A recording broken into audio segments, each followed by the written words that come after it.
Hi everyone, my name is Calvin, and in this video I want to talk about how you can use SnapKit to do auto layout while coding your UI programmatically. So I think it's quite natural to ask, why are you still using SnapKit when Swift UI is out? So I think the best reason is because Swift UI is only supported in iOS 11. And if let's say you are still working on production apps that need to be supported on iOS 9 or 10, then you might not be able to access the Swift UI feature until much later. So in this video, I'm gonna share a little bit about how you can use SnapKit to auto layout your elements on your view controller.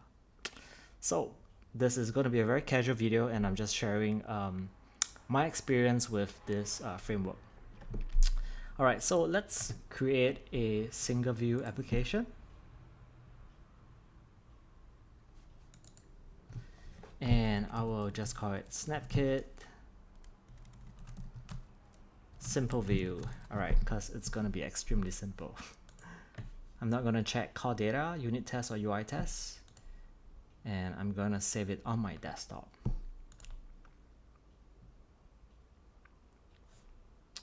Alright, are we good? Okay, so right now I need to install the SnapKit framework, and the way I do it is via Cocoapods. Yeah, there are other ways to install it as well, but I would prefer this method. So let me bring up my terminal, my trusty terminal, and I'm gonna cd into my project folder. Alright, so you should see SnapKit Simple View, which is this folder, as well as the XCode project, which when you open this file, you open up this XCode project. So I'm gonna initialize my pod by typing in pod init. Come on. Okay, that took a while. ls, and then we have a pod file here. So I usually do this. I open the folder in Finder, and I'm able to have access to pod file. So what I sometimes do is I drag the pod file here, and I just edit it directly on Xcode. So I'm going to type pod SnapKit, hit the Command S to save it. Let's go back to terminal, and I'm going to do pod install. So typing pod install will install SnapKit, which is the latest version is 5.0.0 because Swift 5 is already out, and I'm using Xcode 10.2.1, I believe. Yep, that's right. So this has Swift 5 in it. Okay, so once this is done, I have to close my Xcode project, and I have to open the XC workspace file instead. Alright, so I'm just going to double click on this, and then you will see that we have our project here plus the pods here. Okay, so what I'm going to do is I'm going to my view controller, and I'm going to import SnapKit. I'm going to hit the Command B to build the project to ensure that that SnapKit has been integrated successfully.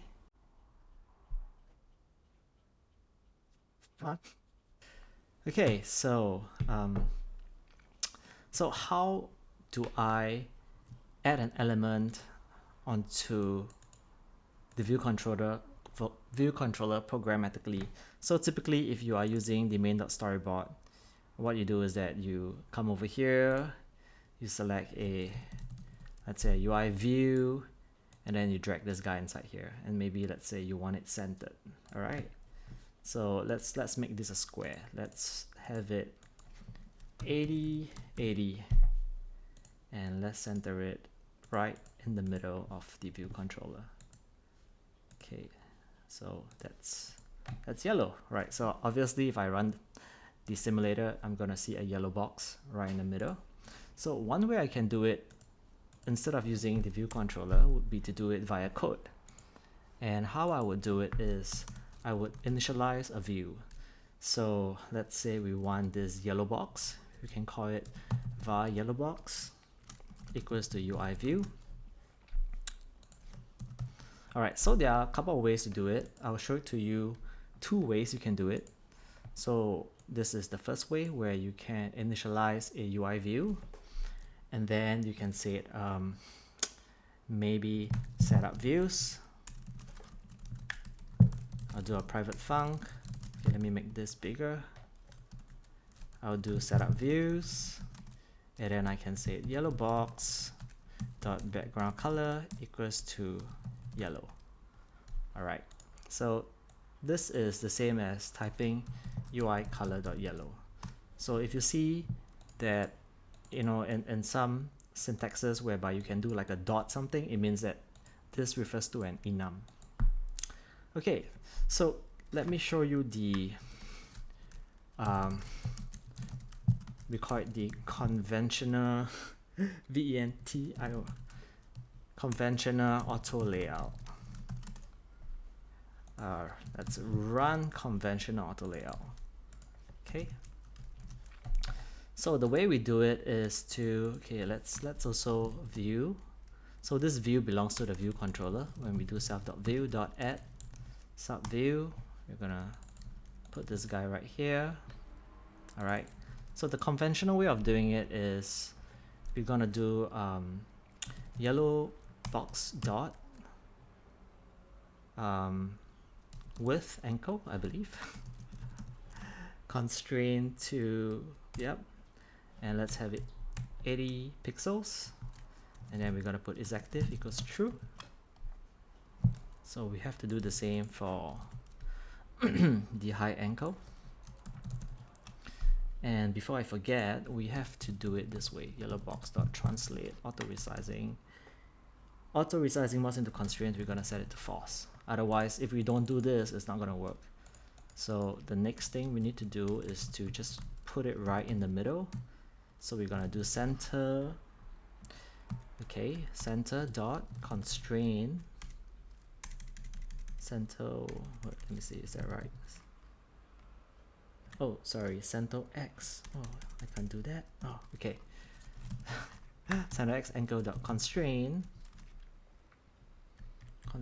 to view dot center X ankle is active equals to true, and we have to do it for the center Y ankle as well.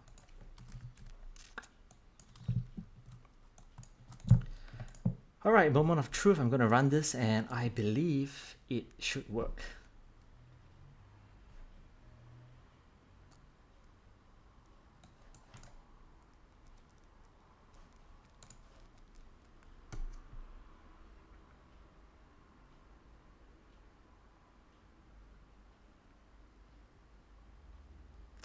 I think I need to upgrade my laptop.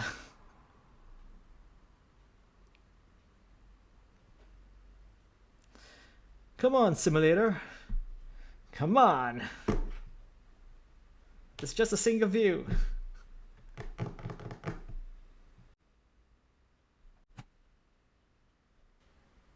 All right, so we have the yellow box, which is a UI view right in the middle of the view controller. So yeah, so let me show it to you how you would do it otherwise with SnapKit. So run SnapKit auto layout. Let's have it capital K. Okay, so I'm just gonna comment this guy, and I'm gonna do it this way. So all I have to do is yellow box dot snap dot make constraint. So this is a closure. I hit the enter button, type in make.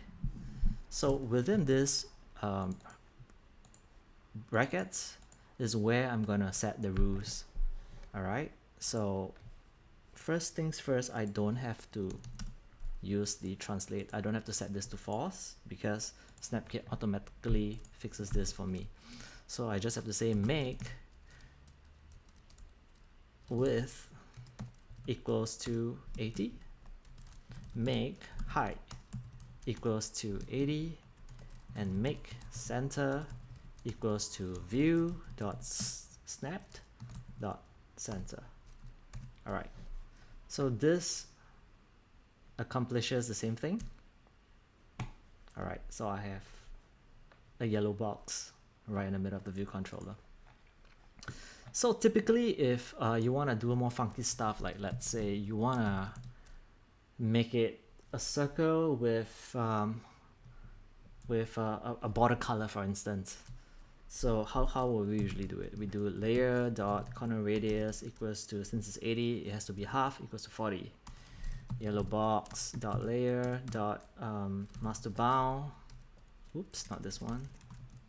Mask to bounce equals to true, I believe. And then let's assume that we want to have a red border. So yellow box dot layer dot border width equals to 2. Yellow box dot layer dot border color equals to dot weight. Okay, so let's run this. Oops. Okay, this will not work because you have to set a CG color instead of a UI color. So the way to fix this is to do UI color.rate.cg color.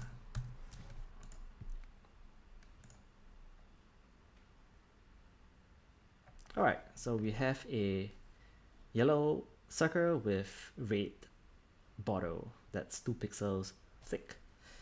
So usually if I have tons of views, so just imagine if I have a 3 boxes, you know, this is going to really stack up within this function, and it's going to be really difficult to fix. So for instance, if let's say I have a gray box UI view, and then let's assume that, you know, gray box dot background color equals to obviously gray because it's a gray box, and let's assume it has some of these things inside here as well.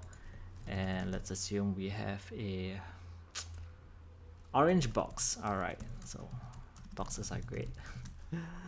So we have an orange box, and then we have dot background color dot orange. Yep. So let's assume that we have all these things as well inside here. Okay.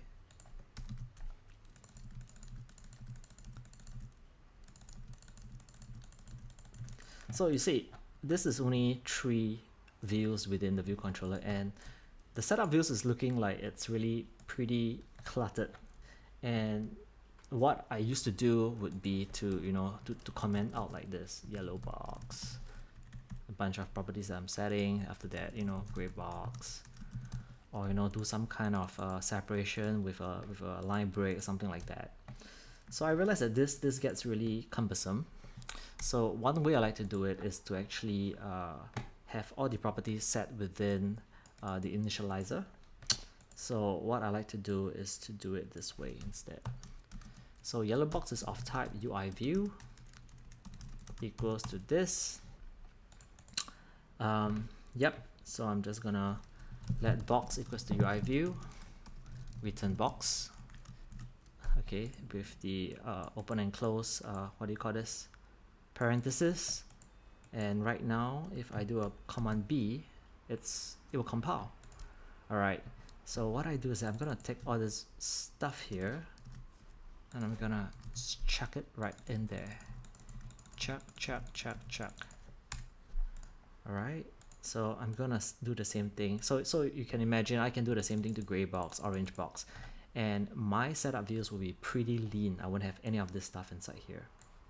All right, so let me just kill all this. I don't need this translate auto resizing already because I'm not using the conventional auto layout. And let's run the project one more time. And yep, I get the same effect. So I usually prefer this method. Maybe another thing that I want to add. So let's assume that I want to print something on the console when a user taps on this UI view. Okay, so if you have a UI button, you automatically have that tap gesture, but if you're using a UI view, you have to do it manually. So typically what I would do in the past is to maybe do something like setup gestures. Come on, Calvin, spell. set up gestures. I'll do let tap gesture equals to UI tap gesture. Okay, I'm actually going beyond the scope of what I want to talk about, but I thought this would be helpful to share. So let's do that objective C, private func, because you don't want other view controllers to touch it. Box did tap, something like that. All right, so we can do we don't need to put in anything here, just box did tap. Let's print out something, did tap. So I will do yellow box dot add gesture. I'm gonna put the tap gesture in, and before I forget, you have to set it is interaction something. Yeah, you gotta set it to true. All right, so let me just Command R to run the project, and let's check out our terminal. Tap tap tap tap. So again, I don't really like to do it over here, so same thing, I can do it right here.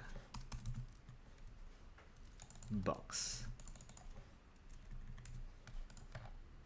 And I believe this should still work. Oh, I can't do it over here because, can I? Let me see. Do I need to use lazy? No, I don't have to. Okay.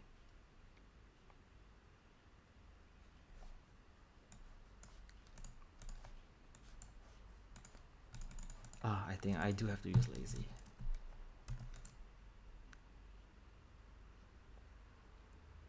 Because I need the view controller to initialize before I initialize this this box. Tap tap tap. So yep, so this is the method I would prefer, and using SnapKit allows me to just do to do this instead of this. And maybe let's do something a little more funky as well. How about let's put an orange box within this, an orange circle within this yellow circle. Okay, let's try that. Okay, UI view, yeah, okay, so we can use let box again because this box is within this scope. So UI view and return box, add the parenthesis, box dot background color dot orange. All right, so setup views we can do dot add, oops, not this one, dot add subviews, orange box. Okay, I don't really need the self over here because I'm not in a closure. And let's do the auto layout for the orange box. Orange box dot snap dot make constraints make, and we can do let's make the orange box half the size of the yellow box. All right, we can do that. So make dot width equals to yellow box dot snap dot width, and we do a multiply by 0.5, right? And then make dot height, I can do it like this, yellow box dot snap dot height, but I don't have to do that. I can do it this way. Look, isn't it awesome? And then we can say make dot center dot equals to yellow box dot snap dot center. Yeah, very simple, just like that. And I think I forgot one thing. I need to make this, I need to do the corner radius for this. So let's take out this part. I know that it is gonna be it's gonna be 40, so it has to be 20 here. Okay, let's assume I know the values. Let's run the project.